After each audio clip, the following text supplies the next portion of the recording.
wala na tayong simento kaya hindi tayo nakapag-flooring. Meron tayong buhangin. So, simento lang yung kulang natin. Para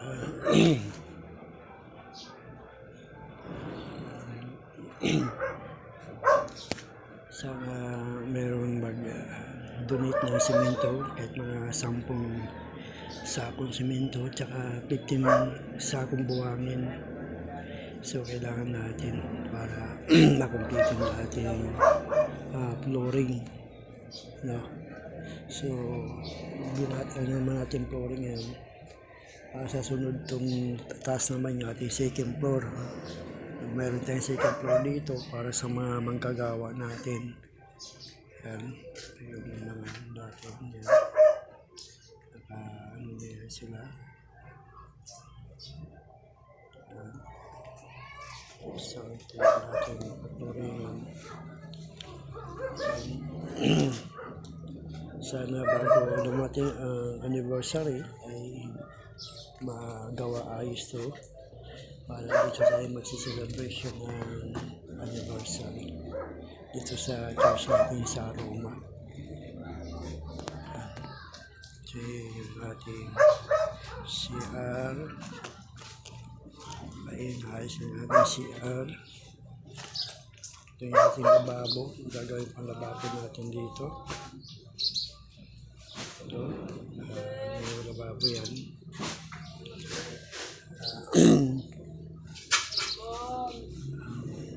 So medyo so ito ay binigay sa atin ni chairman para gawin natin bahay sambahan sa lugar ng building 30. Ayan, so sana matapos na natin ito.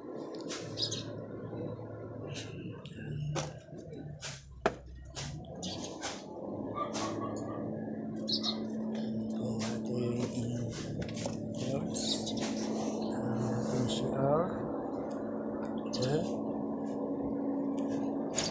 Siya natin. Ayan. Okay.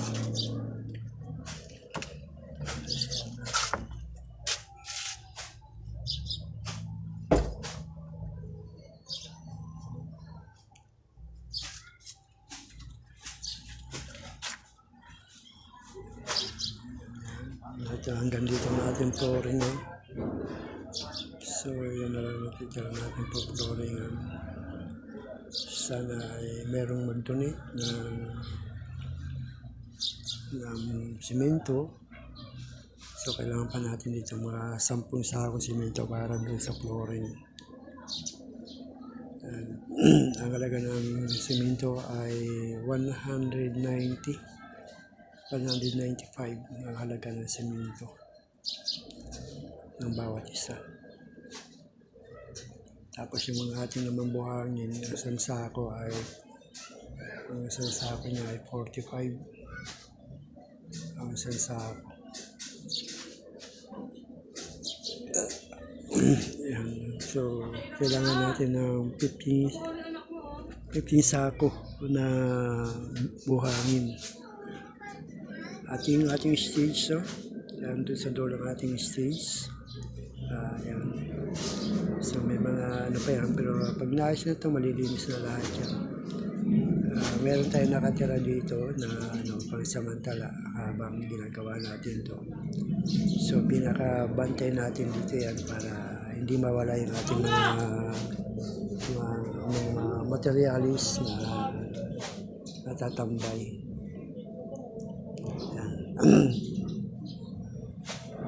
So kailangan natin.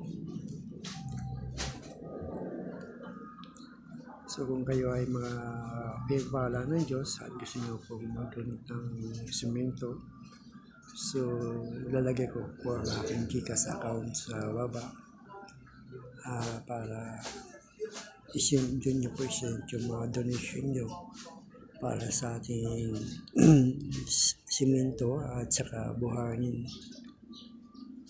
So ito yung ating bubong, wala pa yan. Step by step lang muna tayo. Unahin muna natin yung baba bago yung taas. Taas ng baba, taas na tayo. Yan, bubusan natin yung mga poste natin. Mga poste.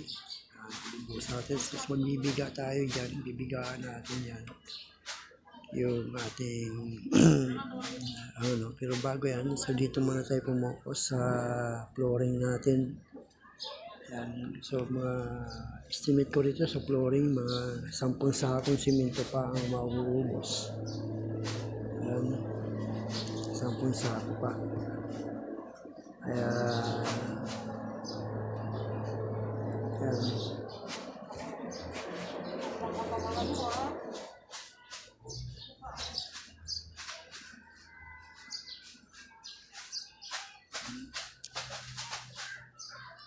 So kaya wala tayong gawa ngayon. Gusto ko man gumawa, hindi tayo makagawa dahil wala tayong simento. Nagpiprepa tayo na mayroon taong gamitin ng Diyos para magbigay ng simento para sa sunod na araw, tayo Friday. So mga Tuesday kasi Bible, sa pag Lunes meron akong Bible study sa Doon ng Botan tsaka kay Chairman.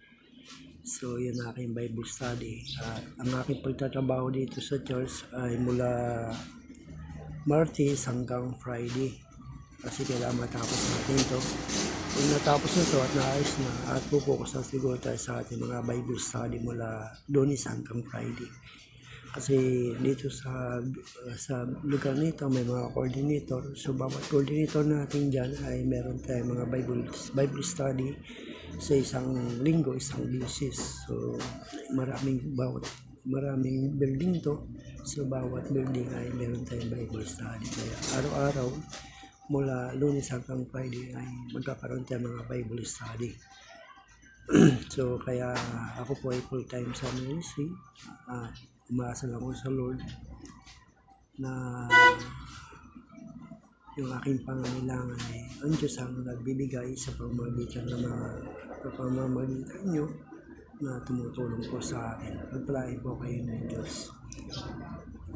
At kung wala po kayo, hindi po makapag-full time sa ministry dahil meron pong pangangailangan sa aking physical at hindi sa aking pamilya. So, at umaasa lang tayo sa Panginoon. Dalangin ko na kayo ay pagpalain ng Diyos para makatulong kayo sa mga pastor na nagpo-full time na walang inaasahang kundi ang Diyos lamang. So, salamat din sa mga magbibigay ng simento. Pagpalain po kayo ng Diyos para siguro pag nagbigay po sa akin ng pambili ng simento sa Martes ay mapoploringan ko na ito. Poploring siya, isang ulit na mag-flooring. Tapos, siyempre, dahil pa natin nahatag, maghahanap pa tayo ng hollow block dyan. Hollow block pa tayo, apat pa rin na patong, apat na patong pa. Para doon sa biga natin, bibigaan natin yan. So hindi po tayo nangungupahan dito. Ito po ay right lang po ang binigay sa atin chairman dito. Right para magamit natin to hanggat mayroong building sa lugar na ito. Hanggat may mga tao sa lugar na ito. Hindi man to atin pero magagamit natin to ng libre. Libre ito, hindi tayo nangungupahan dito. Sapagkat iniling ko talaga kay Lord na magkakaroon tayo ng bahay-sambahan na hindi tayo nangungupahan. So, ibinigay ito sa atin. Meron din tayong bahay-sambahan sa Building 8 na hindi rin tayo nangungupahan doon. Ito ay bigay din sa atin ng chairman. So, 2 simbahan na po ang ibinigay sa atin ng chairman. Doon sa Building 8 at dito rin sa Building 30. Dapat nga meron pa tayo sa Building 15. Kaso lang, talagang wala na, siksikan talaga sa laro. Dito tayo ilinagay. So yan, so sana ay pagpalain kayo ng Diyos na makatulong kayo sa gawain ng Panginoon at ang lingkod ay magtatrabaho para maayos at magawa natin yung sambahan natin dito sa Building 30. Pwede kayo pumasyal dito, no? Welcome po kayo. At kung gusto yung magpahinga, ay welcome din po kayo sa pagkagagawa tayo ng second floor para sa kapahingahan ng mga naglilingkod sa Panginoon. Yan, no? So, yung mga kapitbahay natin, yan yung mga dadalo dito sa ating mga gawain. Yan po rin ang Panginoon.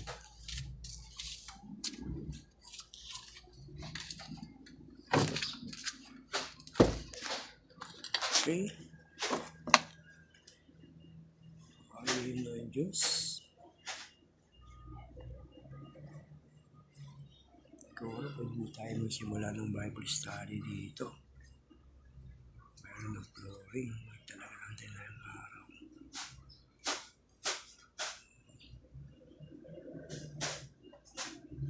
So yan. Wala mga tayong gawa ngayon dahil wala tayong simento. Gusto ko mga gumawa. Pero wala talaga. Wala na tayong budget. Naubos ang ating budget sa materialis. So, meron ba tayong buhangin doon? Magagamit pa natin yan. Kaso lang wala na tayong simento kaya gusto ko sana magtrabaho ngayon flooring pero hindi ako makapag-flooring dahil wala talaga tayong simento. Ayan. So, purihin ng Diyos. Kaya nagpipray tayo sa Panginoon na pagpalain kayo ng Panginoon para makatulong naman kayo sa gawain ng Panginoon. So, God bless you po. Pagpalain po tayo ng Panginoon sa araw na ito. God bless.